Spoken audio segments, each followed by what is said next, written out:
Hey, we're here in the Tally-Ho Bar in New Street in the wake of the championship openers at the weekend. I'm here with Declan Rowley and Liam Tierney. Just jumping straight into the controversy, Declan, you were at the Kilo Ballymahan game. What did you make of things? Yeah, well, I suppose it was a young Kilo team against a very experienced Ballymahan team, and I suppose a Ballymahan team that was probably trying to stay in the senior ranks and trying to hold in, whereas a Kilo team that's trying to get themselves established at senior level, I suppose, coming through the ranks. And in the first half, Kilo were much the better team and really should have put the whole thing to bed by half time. But there was only 3 points in it at half time, and then Ballymahan sort of got a feel that they were in this game and they could hang in there. And while they were ultra defensive and at times questionable in the way that they operated, they still, I suppose, they played to their strengths and they squeezed Kilo tight. And Kilo got it very hard to come out of it, but Sean McCormack got an individual goal and it just opened the thing up again, and Kilo ran out 7-point winners. Probably very deserving. In fairness, Ballymahan scored 6 points. Only got 5 of them from place balls, and I think only 1 from play. So Kilo were the better team, but got it very hard to shake off Ballymahan, and as a result, will have learned quite a bit, because most people will have thought this is going to be an easy win for Kilo, and I think it's better off that it wasn't, because I think those young players will learn as they go along. Liam, what results stood out for you from the weekend, both senior and intermediate? Look, it kind of went more or less as predicted. Slashers had a cakewalk against Conleys, who were, decimated with emigration. Dramar, then Edgeworthstown, they have the hoodoo sign on Edgeworthstown at the moment, and Dramar will be ticking along, big panel of players. Drumlish then experience as well. They had a good win as well. As I said, Kilo would be my fancy in the long grass this year. I fancy Kilo too, if they're in the business end of it, to the young team, and hopefully the weather gets a bit better.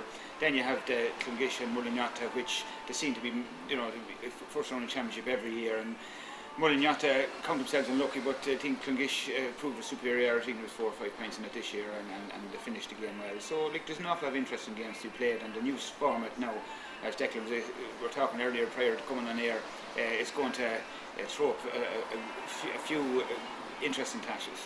What do you both think of the new format?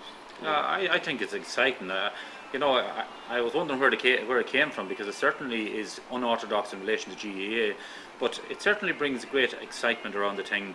Like every weekend, people are waiting to see who they're going to play, whereas, in our time playing, it was preordained. You knew your path to the final almost at the start of the year, and you knew what teams you may meet and who probably you wouldn't meet in the championship. Now, every weekend, people are waiting for this draw to come up, and it's bringing a great excitement around the thing. It's a bit like the qualifier draw at the All-Ireland level, and I suppose it's going to establish quite a bit of finances for the county board as well, because every team are going to play 4 championship matches.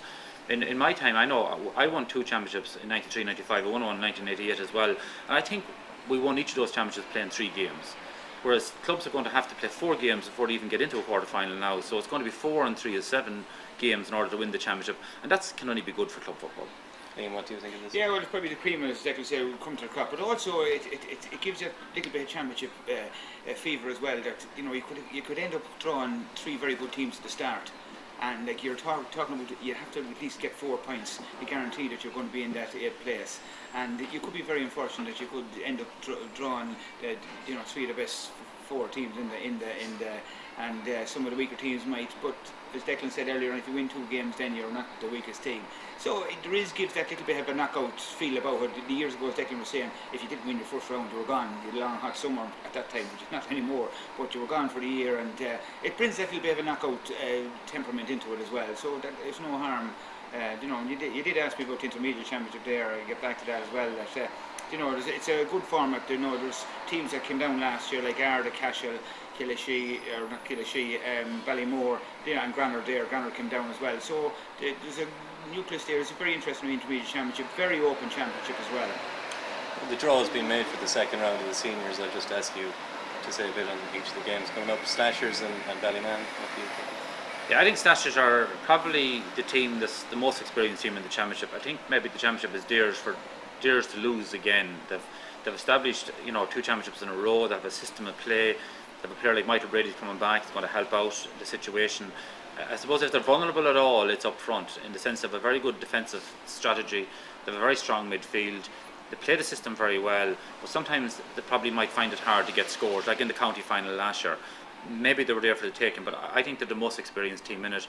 they're meeting Ballymahan, who gave it a lash against Kilo last week, but it'll be difficult for Ballymahan to lift it up again and go at Slashers in the same way, and certainly Slashers will be more physical and certainly will be able to break down that sort of blanket defence that Ballymahan put in place against a lighter, younger Kilo team. I think Ballymahan will find it very difficult against Slashers. Liam, I presume you regard Kilo Connolly's, which is Kilo Connolly's been fair, and Connolly's, no disrespect for them, but like they probably should be playing basically intermediate level, because they're a very small pool of players with immigration and Martin Brady gone, etc. So like Kilo should go out, but not to take anything for granted. Pride and place with Connolly's, there, it'd be detrimental to Kilo if they think they're going to go out and just win it at their ease. But it's a good yardstick as to Kilo. They should be able to put them away and with a bit of ease. But be forewarned. I suppose it was a disappointing draw in many ways. Clongish got Killashee as well. I mean, what do you make of that? Yeah, well, I suppose Killashee are in the senior championship for the first time, and they're going to be playing their next door neighbours, who are Clongish, and there would be great rivalry there. They probably won't have the artillery to handle it, but it's good experience for Killashee, because if that's the level they want to play at, and that's what they aspire to for a number of years, so they'll know where they're at now. They'll come in against a Clongish team which is probably in the top two in the county and has been for the last 10 years, with really good quality players, 4 or 5 very strong quality county players. So Killashee will find it very difficult to survive, but it's a learning process for Killashee, and I think that's where they want to be. Like, at the end of the day, they've paddled along there at intermediate level and junior level over the last number of years. They're at senior level, and they'll see where it's at, and I think every player loves to be at that level. The other games are Mostram are taking on Abilara, I believe. How would you see that game? That's been an interesting one, both level. Now, it'd be very hard to call that one, because it has been always close. Columkill beat Abilara last time, which was a kind of a surprise. This was, but Columkill have a nice network of players over there. So Abilara will have to try to get back under. They're in for severe pressure to lose, and the same as Edgeworthstown. Both teams coming in with zero points. So, I wouldn't rule out a draw on that one. Columkill, of course, claimed a slightly surprise win over Abilara the last day, and they could take on Dromard. I mean, how do you see that game? Yeah, definitely Columkill performed very well. First of all, to beat Abilara, but to beat them convincingly by 116 to 1-8. I think that augurs very well, and Gary Brady will be very happy with that, because it wasn't as if they were going so well in the league, and this is the time to start playing. It's in the championship. Big local derby here now with Dromard and Columkill last year. I think Columkill turned over Dromard last year, and that was a big surprise at the time. And Columkill are one of these teams that have the quality. They have a championship behind them again, but they're very unpredictable, because one day they go out and they play very well, and the next day you just don't know. It's not the same team out there at all. But certainly they have, Declan Rowley runs the game for Columkill, and if Declan Rowley gets a run on the game and is allowed to dictate the game against Dromard, they'll be very hard beaten. It's a local derby. There'll be a lot at stake. Both teams have 2 points on the board. Both teams will feel if we can win this one, it'll really see us into the last 8. So it'll be a real derby match, and Liam said about a draw. A draw could be the situation there.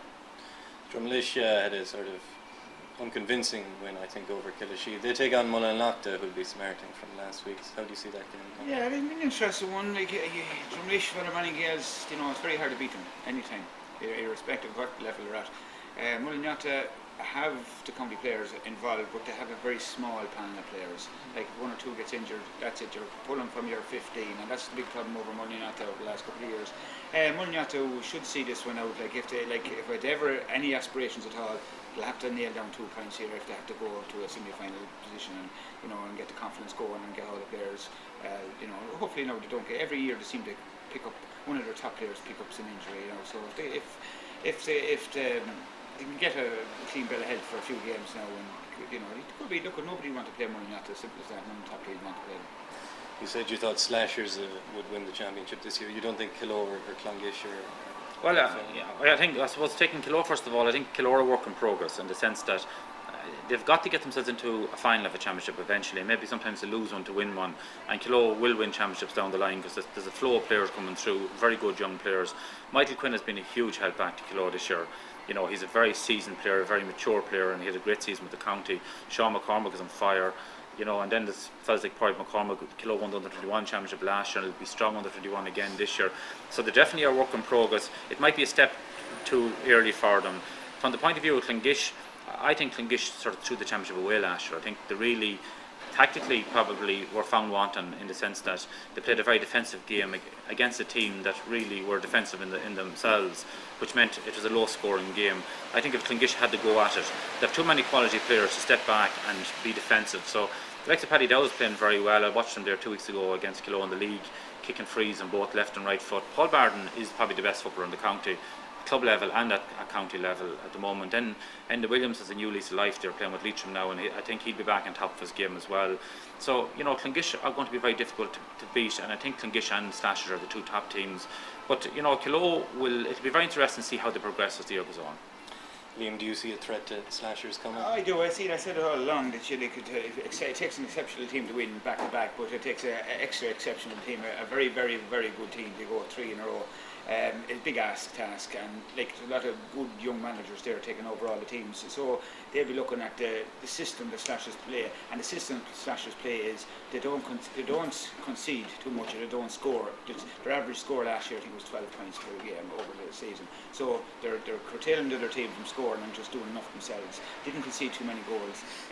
Young Kelly's out injured, but business end of the things, he'll be back. I would see, depending on how the semi-finals fare out, I think Clongrish, you have a few players down there, as Declan just mentioned there, has a point to prove, not to themselves, to the county board, I suppose, selectors as well, like you have Paddy Dowd and Enda Williams. They have a point to prove, and once you have the Bardens involved, and you have Waters and a few other young fellas there involved, and Paul Barden and David Barden, Paul is coming to the end of his career, and he'll feel that himself that he should have a lot more county medals in his back pocket, which he should have himself. The last county semi-finals, etc., games they dominated, and I think Clongrish will be very, very difficult to beat. Kilo will be there or thereabouts, but there's going to be a shock. There's going to be a shock now, whether that comes from the Kill end of it. Dramard will be there or thereabouts. You have them 4 top teams, but I think Slashers are there to be beaten this year. Just to finish, we drift back to the inter-county scene. We're a bit far removed from the Limerick game, but it was announced that Glen Ryan is to stay on for another year. How would you assess Longford's progress over the year, and how does it bode for the coming year? Yeah, well, I suppose maybe 6 weeks ago we'd have said Longford are going very well, and the fact that they'd won Division 3 and now they're into Division 2. I suppose the championship to a great extent was a disappointment. We beat Laois, and while we stuttered, we're 9 points to 3 down against Laois at half time, and then we came back and we won the game. We should have beaten Wexford twice and we didn't beat them, and as it turned out, Laois went on and ended up in the All-Ireland quarter-final next weekend. Longford sort of went the opposite direction. We got over a bad Derry team, and I think we all felt that it was a great result to beat Derry, but the Derry team that we beat was really, it wasn't really reflective of what Derry football is about, and I think we know that now. And I suppose to a great extent we took Limerick a bit for granted, and we paid the big price for that, because it just meant by losing to Limerick we failed to progress any further than we had last year. And even though we did get that one championship match under our belt in Leinster, we probably didn't make really much progress championship wise. We did league wise. We have a young team, but I'm not so sure that the draw is always going to be as nice to us, and next year's Division 2 is going to be very tough. We're going to be heading in there without Brian Cavan. It looks like he's going to take a sabbatical for a year. It'll be a very physical, demanding division, and we need a better panel, because our panel looked to be short when we really went to it in championship matches against Limerick and against Wexford. We didn't seem to strengthen our team by bringing on subs, so that panel needs to be a lot stronger in order to survive in Division 2. And if Division 2 doesn't go well for us, it'll be very difficult to lift the momentum for the championship. But I think it's a positive thing to see Glenn staying on, because I think over the 4 years he has, kept the ship up, number one.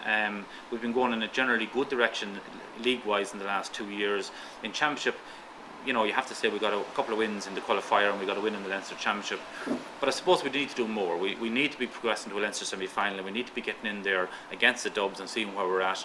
Because Wexford, even with injuries, defeated us in a situation where we were reasonably strong. So, I suppose there's pluses and minuses. There's a lot done and a lot more to do, I suppose, overall. Liam, how do you think the coming year? Yeah, well, sure, look at it. Just you have to look back before you look forward, and so we have to have a great time at Longford. Coming out Division 4, Division 3, and winning in Crow Park, being exposed to Crow Park, and having the Longford crowd going up there. And if Glen Ryan had to be in Meath, he wouldn't have lasted, because for the first 2 years we won nothing really. We were in Division 4, we won nothing. Kilkenny and London, I think, were 2 teams we beaten, and then being fair in the county board, they gave him a stay of execution, and they were patient, and we moved up a gear. And I'm glad, as Declan says, that he's staying on, that he deserves to be staying on. But getting back to where we are at the moment, everyone says, look, Laois, where are we now? We have already beaten Laois, and where is Longford going from now? Next year in Division 2, going to be very demanding. But I was talking to some of the media people with Limerick after the Limerick game here, and their panel was open. They brought in several players that was playing well in Limerick football. They brought in several players that actually had a big influence on the Longford Limerick game. My total belief is that you should never close your panel. I don't know whether it's closed or not, but I always like to see a panel. If players are playing well, to bring them in. Don't close just because you pick 28. That it should be, if there's 32 fellas well in the panel, as Declan says, you have to increase your panel. You have to go out there. Look, there's bound to be one player from every club in the county. Well, Gerard Masterson and Paddy Dowd are obvious ones. Yeah. We need that quality of player in there. We do, and you probably identify different players, but every club has one player at least is deserving of a trial. And look at them, and it's very important for the support from the different areas of the county. To get it's great for honour for any club to have a member on the panel and get the support going. So I'd be looking out, see what the championship actually throws up as this year, the club championship. We're looking for big physical players that are willing to commit themselves for that year. Really get themselves into shape over the winter, and because if you're analysing all the games all year, we only won 2 games at midfield all year, and that was the Roscommon game in Croke Park and the Wexford game in Croke Park. We did very well at midfield. We lost midfield in every game, in every league game, in every championship up to that, and we always. It's down to the strategy, though, in many ways, isn't it? They kind of concede midfield and fall back. Well, I don't know. You have to win your.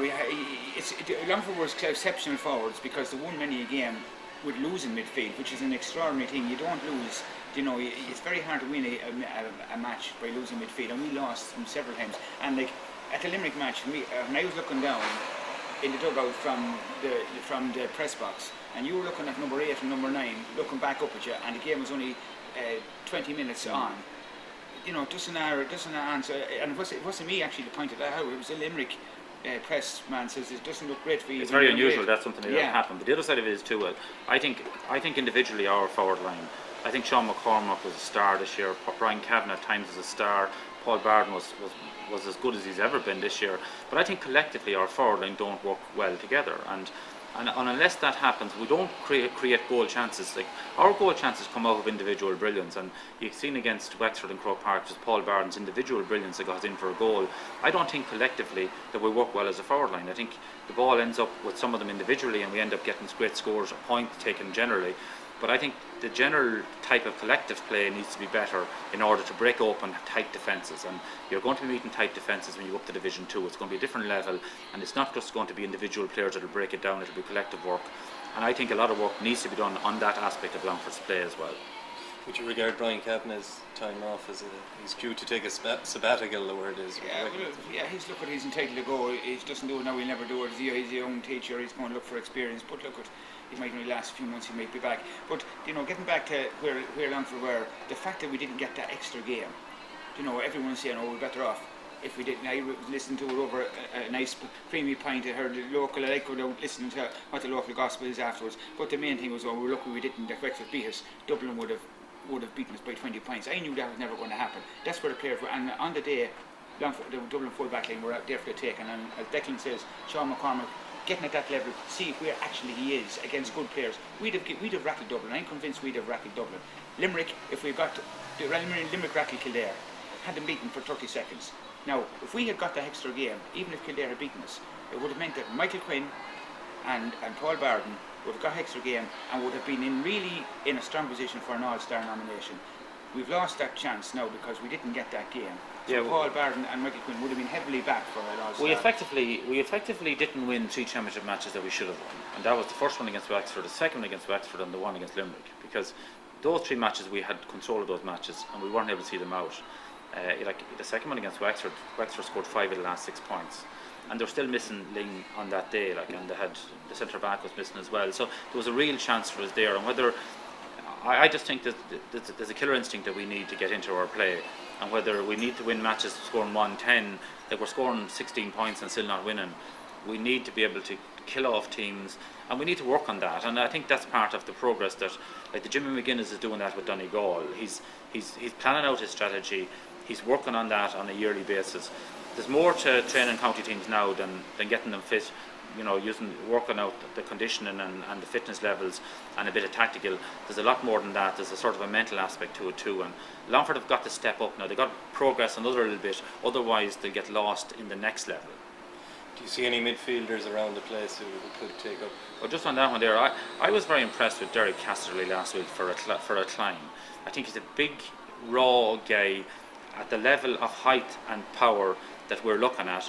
And you know, if he's taken into the county panel and if he's groomed over a period of maybe 6 or 8 or 10 months, I think he has potential. He's good hands, he's very physical. I watched him against Kilo in the league this year, and he was the outstanding midfielder on the day. And I watched him last week against Arda in the championship. It happened to be before the Kilo match, and I was very impressed with him. And it's raw talent, as Liam said, it's raw talent you need to get. It's this sort of a nugget that you're going to produce maybe in the end, but you won't find the perfect player, but you could make somebody into that player that you need. And don't forget though, Declan, where you've seen him, he's playing at intermediate level. He's playing intermediate championship, so you can't dismiss the intermediate or the junior. All you're looking for maybe 2 or 3 players from that level. So just because, you know, the senior team's probably getting that little bit more exposure, you know, you can't forget that there's still going to be 30 guys playing every Sunday in the junior and intermediate level. And you can look at the other teams as well. An awful lot of teams is pulled from junior. I'm trying to think now, just off the top of my head now, is there anyone actually on the senior team in Longford that's actually playing intermediate or junior? Just they're not jumping out with me at the moment, but I don't think so. Like, you know, so it's very important you look at the whole thing as a whole, like, you know, as the holistic view. Look at everything and try as Declan says, get them players. Look, I don't know, maybe they're not out there. Maybe they're not out there. We have a very small population here in Longford, so. You know. Michael Brady's another player that at the moment is playing very well with slashers in midfield, and he has a fierce physical presence. I know when I was involved in the county team back in 2006, 2007, that period, we brought in Michael Brady at the time, but Michael Brady didn't make it, and then he actually emigrated. But I think he's back, and he's in great physical shape. And again, I think Longford need to bring them in anyway and run them over the Aberrin Cup and run them over challenge matches early in the year. And if they don't make it, they don't make it. But we've got to look at some of those big players rather than looking at, you know, we have lots of young, light, fast players that will come through eventually. But it's that midfield zone that we're a bit in trouble with. We'd really, bar John Keegan and Bernard McIlvany, we don't have any big players that can fit that bill. Well, hopefully we'll unearth some over the county championship season. Declan and Liam, thank you very much. Thanks very much. Very welcome.